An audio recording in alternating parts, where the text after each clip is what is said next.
other to improve our competence, that is the response, and that is the trust. So trust is to see that other wants to make me happy. ये clarity जब मुझ में है तो फिर I have the trust on the other. Auto में बैठे हैं, 38 रुपीज हो गया, मैंने 40 रुपए दिए, ऑटो वाला बोलता है मेरे पास चेंज नहीं है, और फिर झगड़ा शुरू हो जाता है ऑटो का, क्योंकि मुझे मालूम है जब ऑटो का बिल 32 हुआ था और फिर ऑटो वाले ने मुझसे 2 रुपए झगड़ करके ले लिए थे, तो आज अभी 38 रुपीज हुआ है, मैंने 40 रुपए दिया, 2 रुपए छूटा नहीं है और दोनों अभी झगड़ा करते बैठे। लेकिन अगर मैं देखा कि वो ऑटो वाला है, उसके पास 2 रुपए का छूटा होते हुए भी शायद नहीं, क्योंकि उसने 2 रुपए में भी बहुत बड़ा सुख मान लिया है, उसको 38 रुपीज मिल रहे, उसमें बहुत कुछ उसको मिल रहा होगा कि वो उसमें योग्यता की कमी है और 2 रुपए एक्स्ट्रा कमाना चाहता है। हो सकता है वो 2 रुपए उसके लिए अभी ज़्यादा होंगे, लेकिन अगर मैं देखूंगा कि मेरी सैलरी और ओवरऑल तो 2 रुपए आ भी गए तो भी ज़्यादा कुछ फर्क नहीं हो रहा है, उसमें योग्यता की कमी है, लेकिन मुझ में है, तो मैं अभी बोलूँगा ठीक है भैया नेक्स्ट टाइम तो भी चेंज रखते जाओ। अगर ये नहीं हुआ तो 2 रुपए के चक्कर में बहुत बार उन दोनों का फाइट इतना होता है कि फिर वो दोनों आखिर पुलिस स्टेशन चले जाते हैं। It happens so many times. तो if I have this clarity of the intention, I want to make the other happy, other also wants to make me happy. If this clarity is there, that is the trust. ये जो part है competence, इसके लिए मेरा programme रहेगा, and this program will depend upon the situation. ये जो programme है वो हर सिचुएशन के लिए अलग अलग होगा। तो नेचुरल एक्सेप्टेंस ये जो पूरा है, दिस इज इंटेंशन, ये सभी के लिए सेम है। ये कॉम्पिटेंस है, योग्यता है, ये मेरी योग्यता है, ये दूसरे किसी की योग्यता मुझसे कम हो सकती है। ये जो येलो पार्ट है, किसी की योग्यता मुझसे ज्यादा हो सकती है एट रैंडम, किसी की योग्यता मुझसे कम या ज्यादा हो सकती है। ये जो योग्यता वाला पार्ट है ये हम में कम ज्यादा होता है, लेकिन सभी के लिए इंटेंशन जो है वो सेम होता है। नाउ अगर ये क्लैरिटी मुझ में है तो अभी इफ द ग्लास, अगर मैंने ग्लास को ब्रेक किया, when I make a mistake even once, I am clear about my intention, मेरी चाहना के बारे में मुझे क्लैरिटी है, मुझे अभी ये ध्यान में आता है कि ये जो मिस्टेक हुई है इट इज बिकॉज ये योग्यता के कमी के कारण हो गई है, चाहना की कमी के कारण नहीं, और मैं खुद की मेरी योग्यता को बढ़ाने के लिए प्रयास करता हूँ। I try to improve my competence. दूसरा भी जब मिस्टेक करता है, अगर दूसरे ने एक मिस्टेक 100 बार भी की, आई am clear about his intention, मुझे अभी उसकी योग्यता, उसकी चाहना के बारे में क्लैरिटी है, अभी इस तरफ मेरा ध्यान जाता है कि उसने जो मिस्टेक की है, जो भी गलती की है, वो योग्यता की कमी के कारण है, उसकी चाहना की क्लैरिटी मुझ में है, मैं उसकी योग्यता को बढ़ाने का प्रयास करता हूँ with a feeling of affection, संबंध पूर्वक मैं उसको हेल्प करता हूँ। And I know he may have the difficulty in understanding, I may have the difficulty in explaining. Class में मैं किसी प्रॉब्लम को, मैथ्स का प्रॉब्लम कोई भी एक्सप्लेन कर रहा हूँ, मुझे लगता है मैंने बहुत प्रिपेयर किया है और बहुत अच्छी तरह से बताया है, जैसे मेरा बताना खत्म होता है एक स्टूडेंट खड़ा होता है, सर समझा नहीं, मैं उसको और एक बार बता देता हूँ, तो भी वो बोलता है नहीं सर, तो भी नहीं समझा, फिर मैं और एक बार एक्सप्लेन करता हूँ, फिर वो बैठ जाता है, फिर मैं पूछता हूँ समझ में आया क्या सबको, फिर एक कोई स्टूडेंट बोलता है सर नहीं समझ में आ रहा है। Now I get irritated, I get angry कि 3 बार मैंने बताया तो भी इन बच्चों को समझ में नहीं आ रहा है, लेकिन बच्चों को मैंने 3 बार बताया, वो समझ नहीं पाए, ये उनमें योग्यता की कमी है, लेकिन बच्चों ने भी मुझे 3 चांस दिए, 3 चांस के बाद मैं भी बच्चों को समझा नहीं पाया, ये मुझ में योग्यता की कमी। अभी मैं उनकी योग्यता बढ़ाने के लिए प्रयास करूंगा, मैं मेरी योग्यता को बढ़ाने के लिए प्रयास बच्चा तो स्कूल में पढ़ने के लिए आ रहा, होता क्या है कि हम फिर डांटते हैं, गुस्सा करते हैं। डांटना और गुस्सा मतलब जहां पे जरूरत है वहां पे कर लेंगे हम लोग, लेकिन जब मैं उसको जब डांट भी रहा हूं तो मेरी स्थिति क्या है, क्या मैं इरिटेट हो रहा हूं, क्या मैं एंग्री हो रहा हूं, ये मुझे देखना पड़ेगा। जहां पे भी जरूरत है, लेकिन किसी के साथ में है, लेकिन फिर उसको डांटने के तुरंत बाद अगर मैं कंफर्टेबल हूं या अनकंफर्टेबल हूं, ये मुझे देखना। So trust on the intention is a starting point for the mutual development. So with the trust on the intention, I feel related to the other. मैं दूसरे के साथ संबंध को देख पाता हूँ, and I make a program with the other. I evaluate his competence as well as my competence.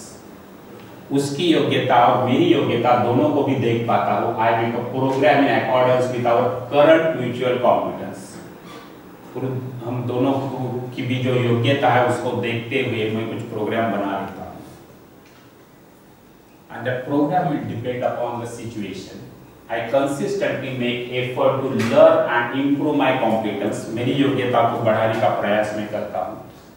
अगर दूसरे में योग्यता की कमी है तो फिर मैं उसको भी हेल्प करता हूँ उसकी योग्यता को बढ़ाने के लिए। Trust on the intention the starting point for the mutual development. So this is about the trust. It is almost 10:15. 1-2 minute में कुछ क्वेश्चन है, कुछ आप लोगों को पूछना है तो पूछ सकते हैं।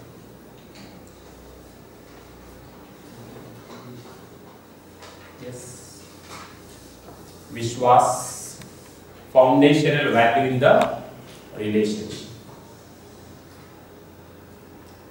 क्योंकि अगर विश्वास को हम ठीक से समझ नहीं पाए तो जो माँ ने हमको जन्म दिया है, जब हम बच्चे थे तो अपने शूज का लेस भी नहीं बांध पाते थे, उसने लेस को बांधा था।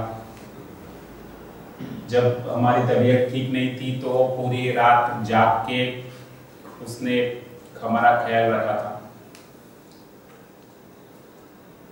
लेकिन हो सकता है आज मुझे उसके इंटेंशन के ऊपर भी डाउट आ सकता है, वो कुछ बात रखे तो I get irritated. I have this feeling of opposition even for my mother. होता है या नहीं होता है? Yes, no.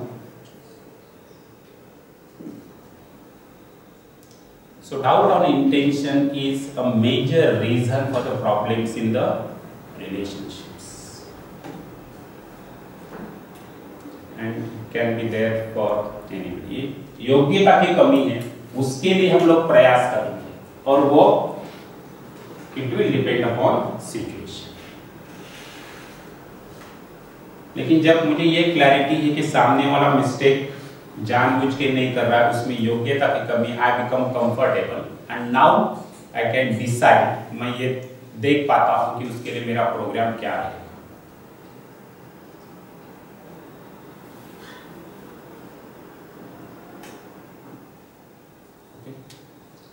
ठीक है, ये बात। Welcome back for second session. Now during this session, इस सेशन में हम जो दूसरी फीलिंग है सम्मान, उसे समझने का प्रयास करेंगे। तो इस स्लाइड को तो हम देख पा रहे हैं कि चाहना, हर मानव की चाहना तो सुख और समृद्धि और उसकी निरंतरता है। हर मानव सुखी होना चाहता है, समृद्ध होना चाहता है और उसकी निरंतरता चाहता है। और उसके लिए जो प्रोग्राम रहेगा वो प्रोग्राम है कि व्यवस्था को समझना है। मेरा जीना 4 स्तर पे हो रहा है। एक मानव के रूप में, एक परिवार का सदस्य, एक समाज का सदस्य, एक पूरी प्रकृति और अस्तित्व का एक घटक, a unit in the nature and existence। कि चारों स्तर की व्यवस्था को समझना है, व्यवस्था में जीना है और यही सुख है। तो हमने शुरुआत पहले भाव से की थी। पहला जो फाउंडेशनल वैल्यू विश्वास, उसे हमने समझने का प्रयास किया था और विश्वास में हमने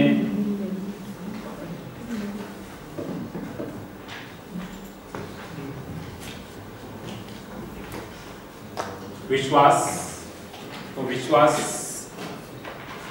trust is to have the clarity that other wants to make me happy. दूसरा मुझे सुखी ही करना चाहता है, इस बात से आश्वस्त होना, इस बात की क्लैरिटी होना, ये विश्वास है।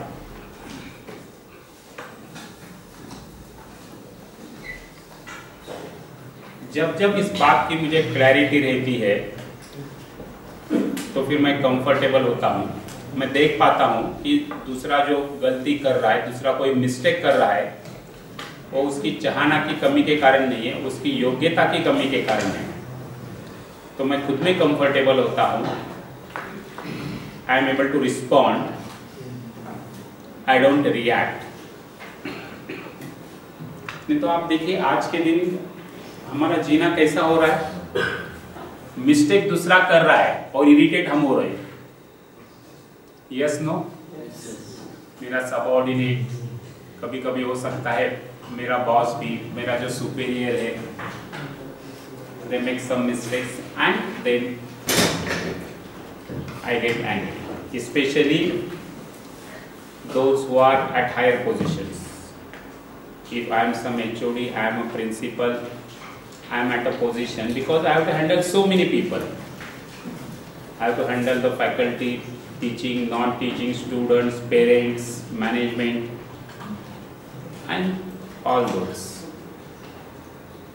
And all of them, their competence may be varying. But as I am able to see that their intention is to make me happy, the lack of the competence is there, I became comfortable, I respond, and I try to improve my competence, I try to improve their competence. And that is the trust. That is the foundational value in the relationship. Let us start with the next one, that is respect, सम्मान।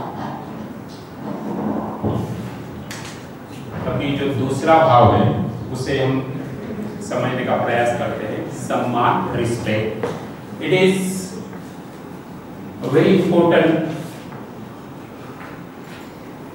feeling in the relationships.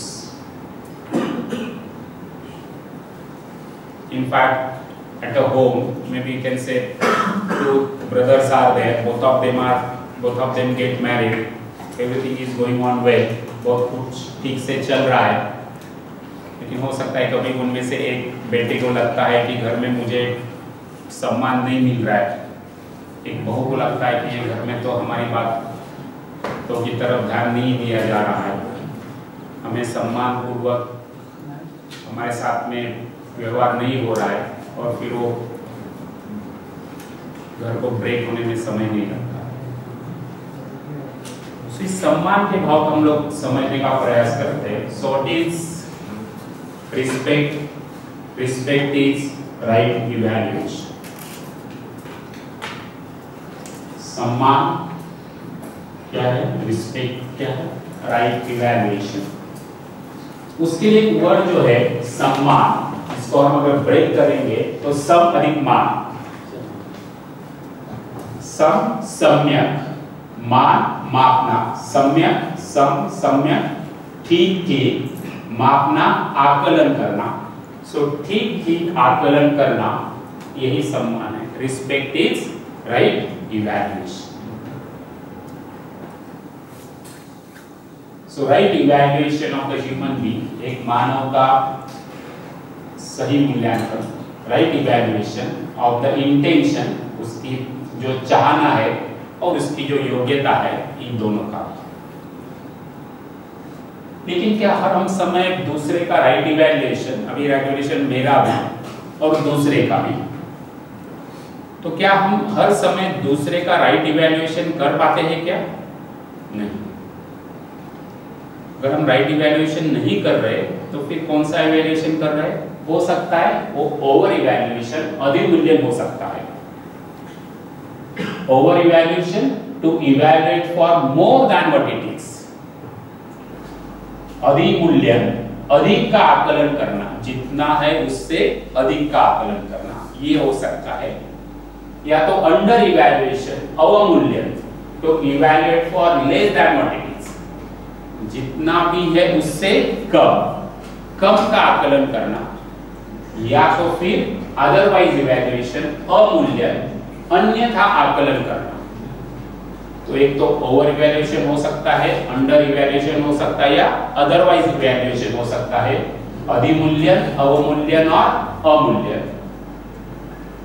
Not naturally acceptable, इनमें से कोई भी सहज स्वीकृत नहीं है। And any of this, इन तीनों में से अगर कोई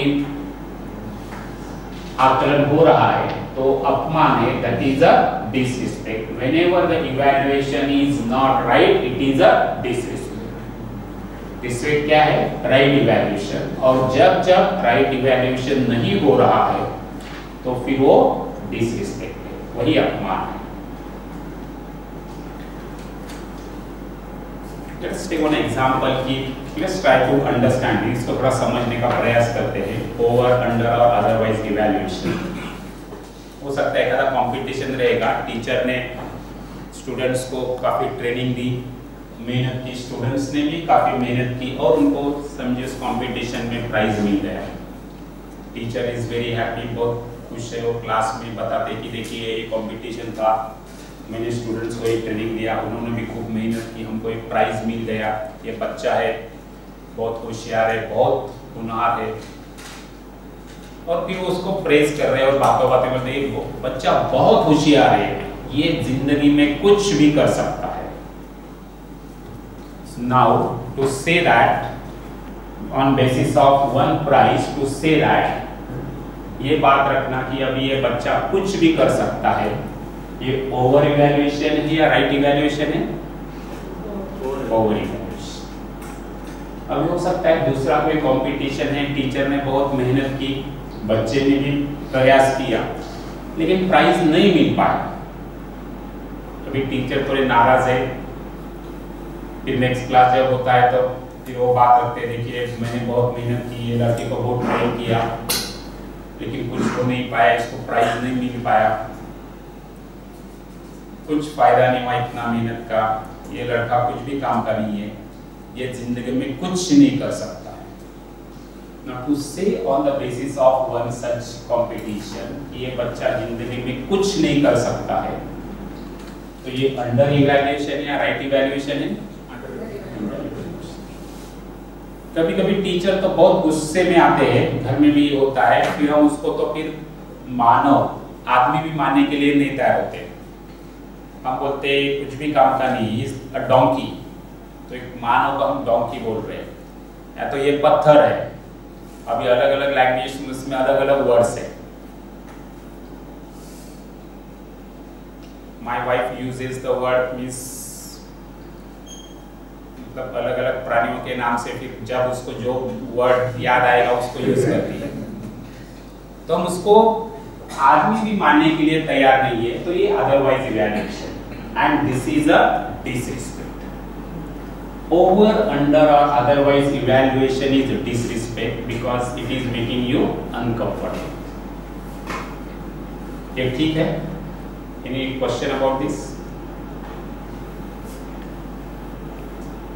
रिस्पेक्ट इज राइट इवैल्यूएशन, लेकिन हर बार हम राइट इवैल्यूएशन नहीं कर पाते हैं, तो हम आइदर ओवर, अंडर और अदरवाइज इवैल्यूएशन। और राइट इवैल्यूएशन क्या है उसको भी हम समझने का प्रयास करेंगे नेक्स्ट स्लाइड्स में। अभी तो हम बाकी जो इवैल्यूएशंस करते हैं उसको देखते हैं।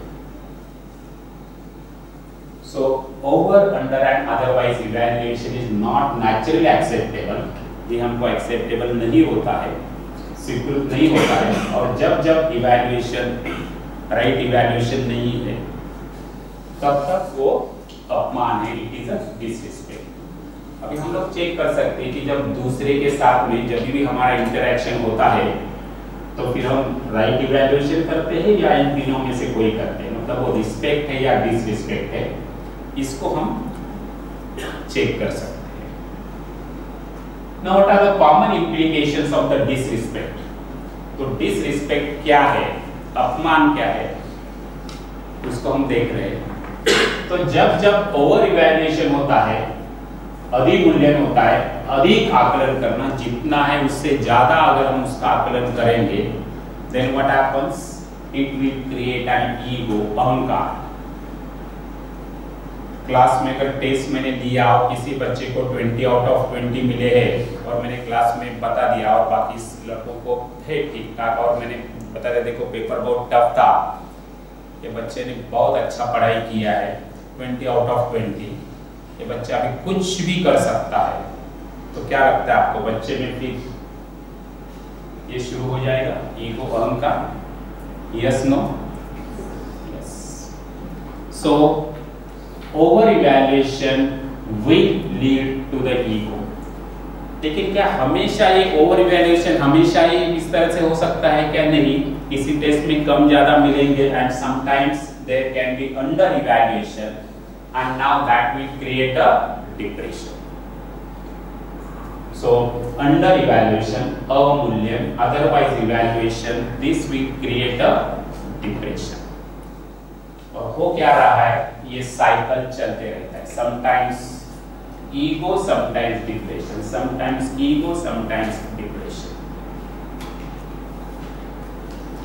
इंजीनियरिंग में सबसे बेस्ट कॉलेज तो IITs है, राइट? आईआईटी में एडमिशन लेने के बाद बच्चा सुसाइड करता है, क्या हो रहा है? ये साइकिल चल रहा है। अपने घर में, अपने सोसाइटी में, अपने पेरेंट के साथ में, अपने रिलेटिव्स में, बच्चा ने आईआईटी में एडमिशन लिया है, उसका ओवर इवैल्यूएशन हो रहा है, ईगो। बच्चा आईआईटी पहुंच जाता है, वहां पे वो देखता है कि यहाँ पे तो बहुत सारे लड़के तो मेरे इक्वल है, मुझसे ज्यादा है, वहां पे वो कोप अप नहीं कर पा रहा है, एंड नाउ दिस डिप्रेशन। घर पे फोन किया, ईगो, दैट ओवर इवैल्यूएशन, यहाँ पे depression, ego depression, ego depression, इस साइकिल से वो गुजर रहा है। इवैल्यूएशन इज रॉन्ग, गलत इवैल्यूएशन हो रहा है, disharmony with him, this ego is also disharmony, not able to connect with the others, दूसरे के साथ में जुड़ नहीं पा रहा है, मैं विशेष हूँ, मैं कुछ अलग हूँ। डिप्रेशन है तो disharmony with him, tension, frustration, depression and sometimes suicide.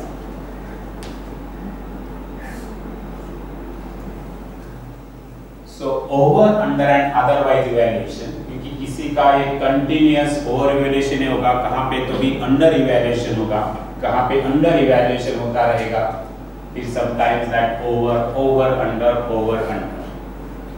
और जब हम अपना ओवर इवैल्यूएशन करते हैं तो दूसरे का अंडर इवैल्यूएशन करते हैं, या तो अपना जब अंडर हो रहा है तब जब दूसरे का ओवर कर रहे हैं तो अपना अंडर इवैल्यूएशन, और फिर ये साइकिल चलते रहता है, एंड समटाइम्स दिस में happen.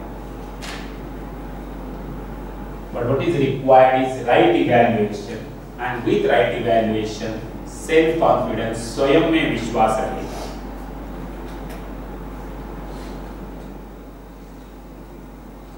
Any question about this?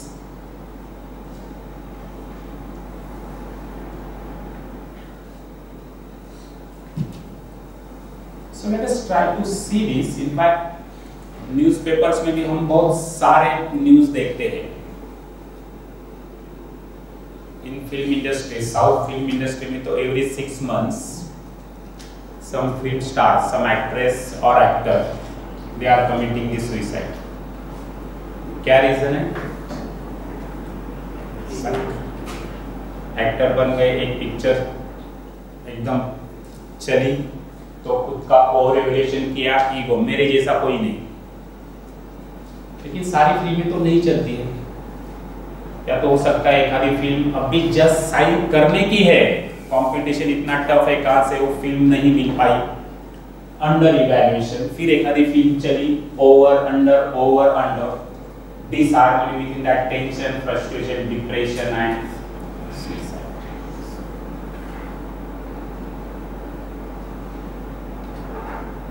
I may be a very good industrialist, setting up so many outlets, और फिर मैंने अपना ओवर इवैल्यूएशन कर रहा है कि ये बहुत ही बड़ा मतलब एक कॉर्पोरेट है कि जिसके बहुत सारे आउटलेट्स ऑल ओवर इंडिया है, उसी को मैंने सुख मान लिया है। लेकिन कहाँ तो भी बिजनेस ठीक से नहीं चल रहा है, बैंक की नोटिसेस आ रही है, अभी मैं मेरा अंडर इवैल्यूएशन कर रहा हूँ, ओवर अंडर दिस में है। Other reasons may be there, but this is the cycle. What is required is self-confidence, our right evaluation.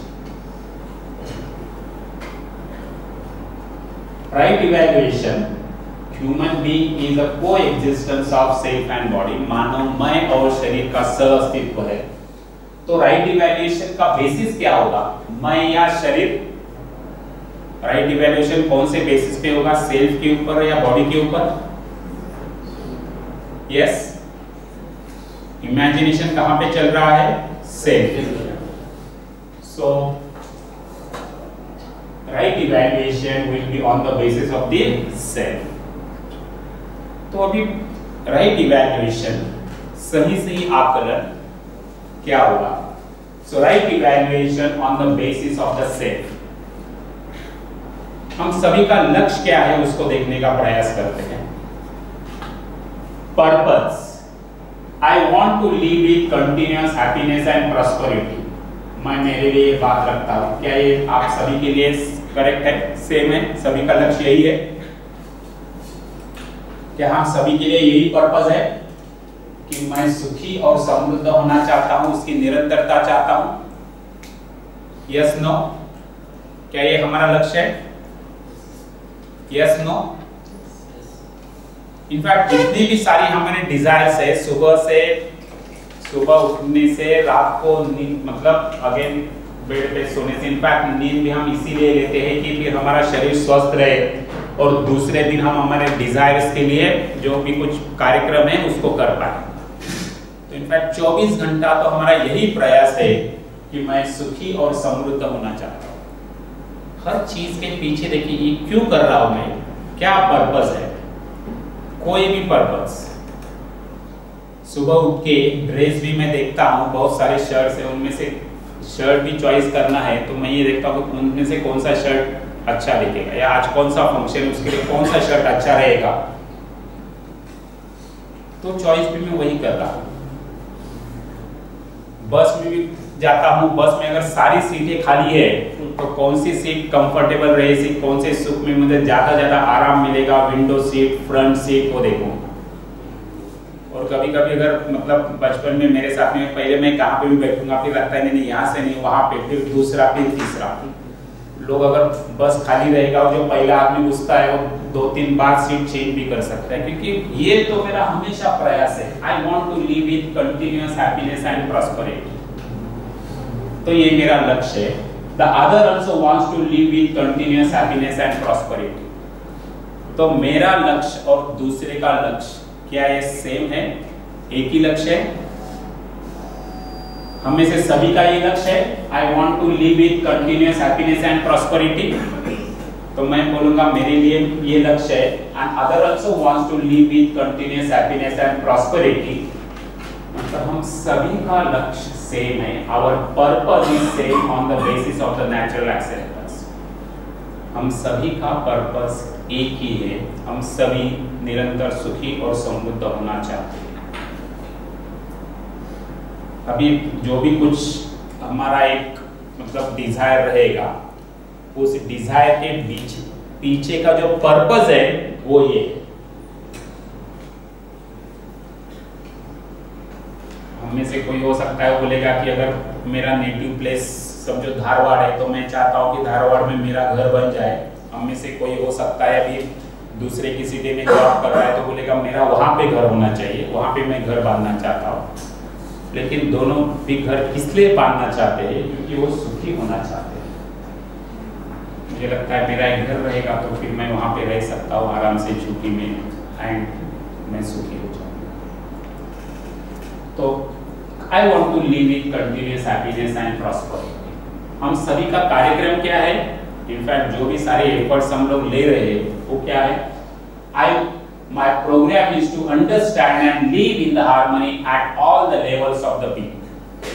हम सभी चारों स्तर की व्यवस्था को समझना चाहते हैं और चारों स्तर की व्यवस्था में जीना चाहते हैं। तो सभी के लिए जो कार्यक्रम है वो भी सेम है। आप सभी चेक कर सकते हैं क्या यही आपका कार्यक्रम है कि ये जो चार स्तर की व्यवस्था को हम समझना चाहते हैं और व्यवस्था में जीना चाहते हैं। मुझ में जो व्यवस्था है सेल्फ एंड बॉडी, मैं और शरीर, परिवार की व्यवस्था को समझना चाहते हैं, समाज और प्रकृति की व्यवस्था को समझना चाहते हैं, उसमें जीना चाहते हैं। तो हमारा कार्यक्रम भी सेम है और programme is also same. Potential, क्षमता, desire thought and expectation is continuous in me. ये इच्छा, विचार, आशा, इमेजिनेशन, कल्पनाशीलता मुझ में कंटिन्यूअसली चल रही है, हर क्षण चल रही है। एक दिन में हमारे कितने विचार आते हैं? हम कितने चीजों के बारे में मतलब कितने विचार आके जाते हैं? Any idea? 40 to 60,000। आप यहाँ पे बैठे भी होंगे, बैठे हैं, सुन रहे हैं, लेकिन उतने में भी आप अपने घर भी जाके आए होंगे, अपने कॉलेज भी जाके आए होंगे, यहाँ पे जो रूम है वहां पे भी जाके आए होंगे।